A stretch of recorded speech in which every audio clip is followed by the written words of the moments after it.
नमस्ते मित्रांनो. मागील भागात आपण पाहिले मनोहर आपल्या गावी निघून गेला होता.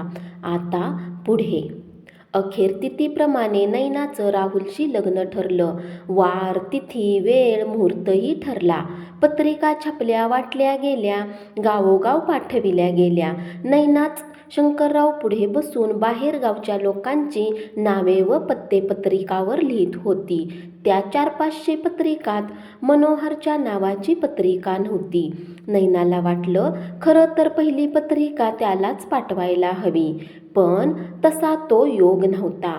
मनोहर इथं परीक्षा संपताच आला नसता तर राहुलने त्याच्या नावाने नुसती पत्रिकाच पाठवली नसती, तर लांबलचक आग्रहाचे पत्रही. पण तसा योग नव्हता. मनोहरचा ठावठिकाणा फक्त राहुललाच माहीत होता आणि नैनालाही तो त्यालाच विचारायचा नव्हता. आपल्याही संयमाचा हाच क्षण आहे असं तिला वाटलं. तो आला नाही, उपस्थित राहिला नाही, त्याने प्रेझेंट दिलं नाही, तरी तो आपल्या मनाजवळ राहुलपेक्षाही आहे हे तिला कळलं. कुठेही कुणालाही न दाखवता येणारी व्यथा घेऊन ती वावरत होती आणि परिचितांना वाटत होतं इतकं ठरल्यास स्थळी कधीपासून ठरलेलं लग्न होत असताना ही का उदास असावी.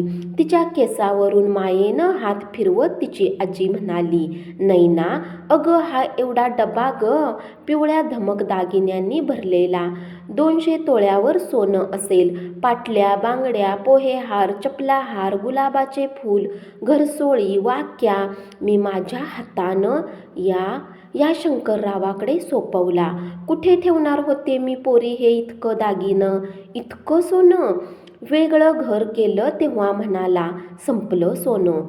तुझ्या मुलाबाळांचा सांभाळ केलास रे, पण इतकं सोनं संपलं. दाबून ठेवलं ग खोटारड्यानं. इतके दिवस बायकोच्या अंगावरही घातलं नाही, आता घालेल तुझ्या अंगावर. नैना खेदानं हसली. आजी अगं ज्या माणसाने बायकोच्या अंगावर घातलं नाही तो माझ्या अंगावर घालणार सोनं? तुझी वेडी आशा आहे. तसंच्या तसं घालणार नाही, पण मोडून नवीने दागिने बनवेल की. पण मूळ सोनं माझंच की. बरं झालं मी नाही तरी माझी नात तरी सोनं घालेल, मिरवेल. भ्रमिष्ठासारखे हातवारे करीत आजी बोलत सुटली. कितीतरी दिवसाचं दुःख वाफ होऊन बाहेर पडत होतं. तिच्या असहाय्यतेला वाचा फुटलेली होती. नैनाच्या तोंडावरून हात फिरवून तिने कडाकडा बोटं मोडली आणि ती खदाखदा हसत सुटली. इतके दिवस तिच्यावर डूक धरून बसलेल्या तिच्या नशिबावर आपण काळाकडून काहीतरी अखेर वसूल करून घेतलं, अशा प्रकारचा आसुरी आनंद तिच्या बोलण्यात होता. समोरच्याला काय वाटेल याची तिला आता पर्वा नव्हती. तिचं हक्काचं सोनं, त्याचे दागिने, तिच्यावर ऐन तारुण्यात कोसळलेली आपत्ती, दुःख, क्लेश, अपमान सारं तिला आठवत असावं. भावानं आश्चर्य दिलं. मुलांना शिकवलं तरी कसं आश्रितासारखं वागवलं याची कितीतरी उदाहरणे डोळ्यात पाणी आणून सांगत असायची. रात्री अंथरुणावर तिला तळमळत असताना नैनानं पाहिलं होतं.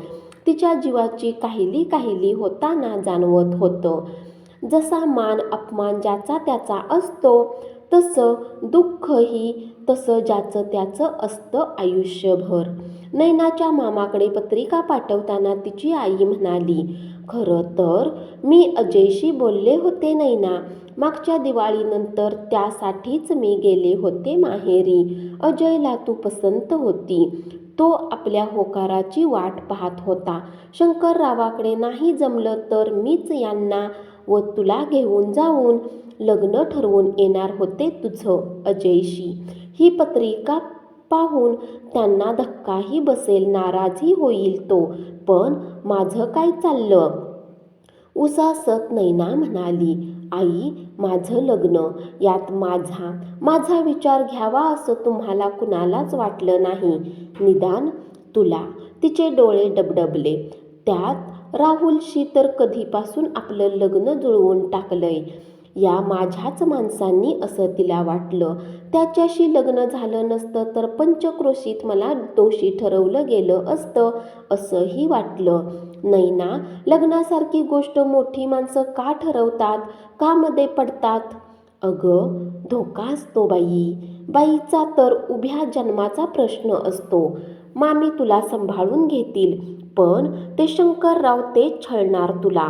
हा बारीक छळ फार वाईट असतो. आमटीत मीठ जास्त का? पासून ही भाजी अशीच का केली? कुठे जायचं आहे? काय बोलायचं? ह्यावरही अंकुश असतो. तसा राहुल आहे समंजस. त्यानं तुला पसंत केलीच होती. पण नैना, यांच्याही मनात फार होतं तुझं राहुलशीच लग्न व्हावं म्हणून. त्याशिवाय का इतके दिवस थांबले हे? कुठल्याही स्थळाचा तुझ्याबाबत विचार केला नाही. फार हट्टी असतात माणसं. म्हणजे अजयसाठी मी त्यांना पसंत नव्हते असंच ना?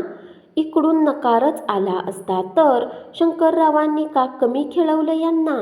पण यांनी शांतपणे घेतलं. नैनानं राहुलला एक कोरी पत्रिका समोर धरून गाठून विचारलं, ही पत्रिका मनोहरला पाठवायचीच राहिली. पत्ता दे त्यावर लिहून. खरकन राहुलनं तिच्या हातातून पत्रिका घेतली. त्यावर तिच्याच समोर पत्ता लिहिण्याचे ठरवलं. नैना त्याचा पत्ता लिहिताना बघते असं वाटून काहीसं आठवत म्हणाला, मी टाकेन त्याला पत्रिका. पत्ता पाठ नाही, डायरीतून बघून लिहावा लागेल. तो तिथून उठलाच. नैनानंही ताणलं नाही.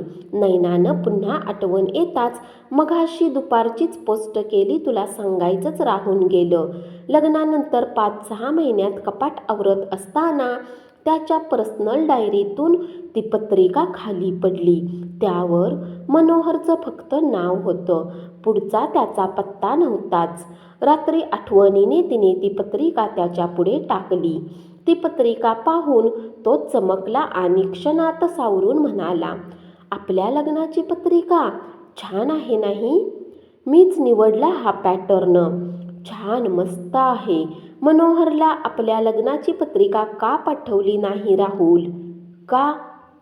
तसं तर रीतसर माझं तुझ्याशीच लग्न ठरलं होतं. तेव्हा त्याच्या उपस्थित राहण्यानं न राहण्यात काय फरक पडणार होता? असं का वागलास तू माझ्याशी आणि त्याच्याशी? ती संतापून म्हणाली, खरं सांग. खरं कारण सांगू? तू त्याच्यावर भाळली आहेस कळताच मी त्याचा द्वेषच करू लागलो. माझ्याही न कळत तो मला कुठल्याही रूपात समोरही नको होता. तो तोडून टाकायचे होते दोर मला. त्यात गैर काही नाही नैना. किती दिवसापासून आपलं लग्न ठरलं होतं? अगदी तुला मला कळायला लागायच्या अगोदरपासून. तू दिसली की आई म्हणायची, राहुल, माझ्यासाठी तरी तू या पोरीशी लग्न कर रे बाबा. यांना भीक घालू नको. पैसा अडका इष्टेत का जन्माला पुरते? सोबत चांगली हवी आपल्या आवडीची. मलाही ते पटलं होतं. राहुल, यात माझ्या आवडीचा कुणी विचार केला? तू तरी मला विचारलं होतंस नाही ना मी तुला आवडतो का असं? बघ आठव बघ. ती थरथरत होती. राहुल झटपटला आणि म्हणाला, पण मी तुला का आवडलो नसतो सांग ना? आई, अण्णा, तुझे आई बाबा, आजी. डोळ्यातलं पाणी बोटाने पुसत ती म्हणाली, सर्वांनीच मला निर्जीव बाहुली समजून त्यांना हव्या त्या बाहुल्याशी माझं लग्न ठरवून टाकलं आणि मीही ते मान्य केलं. कारण त्याशिवाय मी काही करू शकते असं मला तरी कुठे वाटलं होतं. त्या ओंजळीत तोंड खूप घेऊन रडत राहिली. दुसऱ्याच वर्षी मामी हार्ट अटॅकनं गेल्या. नैनाला मग वयापेक्षा मोठे होऊन समंजसपणे वागावं लागलं.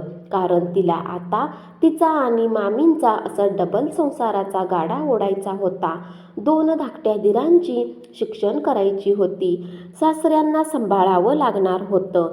म्हणता म्हणता जबाबदारीच्या ओझ्याखाली तिच्या मनातील प्रीतीचे कोंब जळूनच गेले.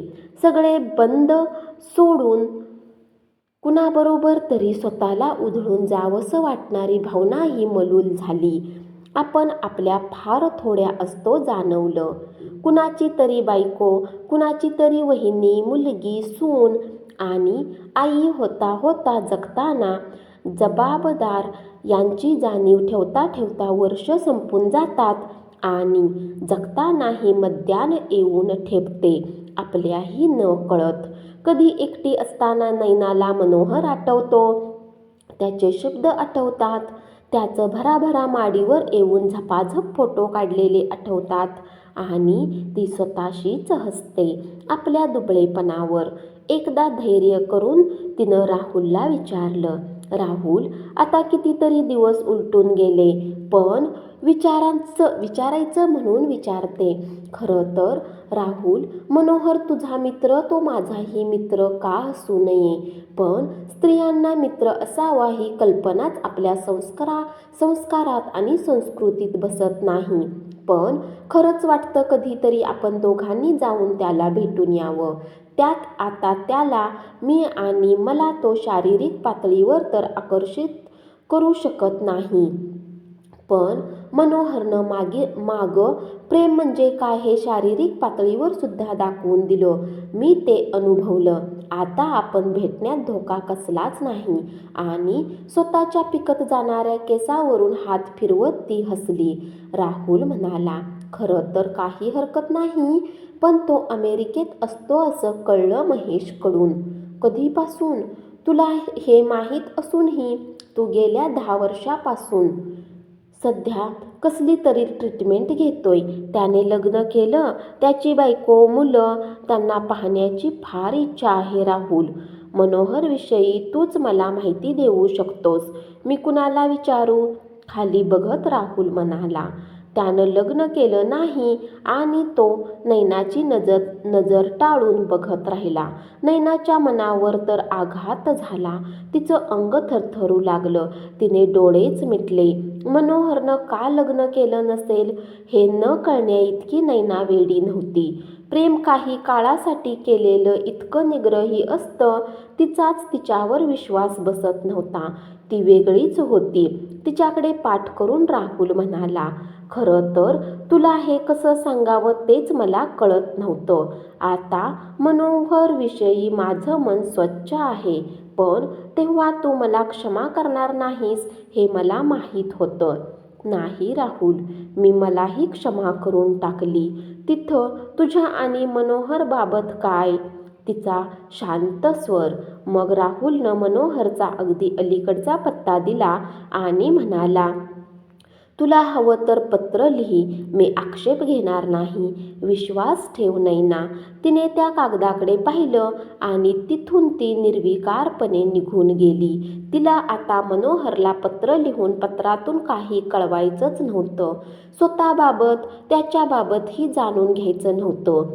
पण शक्यतेच्या झुल्यावर कधीतरी तिचं मन हे आरूढ होत होतं आणि तिच्या गळ्यात मनोहरचे हात असतात, कानाशी त्याचे शब्द आणि आजूबाजूचं राहुलने तिच्यासाठी बनवलेला लौकिक अर्थानं सुखाचा असलेला संसाराचा पिंजरा. देह मनासह ती त्यात गिरक्या घेत असते. वरून खाली, इकडून तिकडून गरगरत. इथून सुटका तरी आता आपल्याला कशासाठी हवी वाटून ती डोळ्यात पाणी जमे तोपर्यंत खळखळून हसत सुटते. घरातच तिच्यासाठीच्या घरात कुठेतरी असलेला राहुल तिच्याकडे वेगाने येतो आणि तिला धरून ठेवतो आपल्या स्पर्शाने स्वतःसाठी. अगदी नैना नैना म्हणत तिला गदागदा हलवत आणि ती रडता रडता भानावर येते आणि त्याच्या गळ्यात पडते. धन्यवाद. कथा कशी वाटली कमेंट्समध्ये जरूर कळवा आणि अशाच नवीन नवीन कथा रोज ऐकत रहा आणि चॅनलला जरूर सबस्क्राईब करा.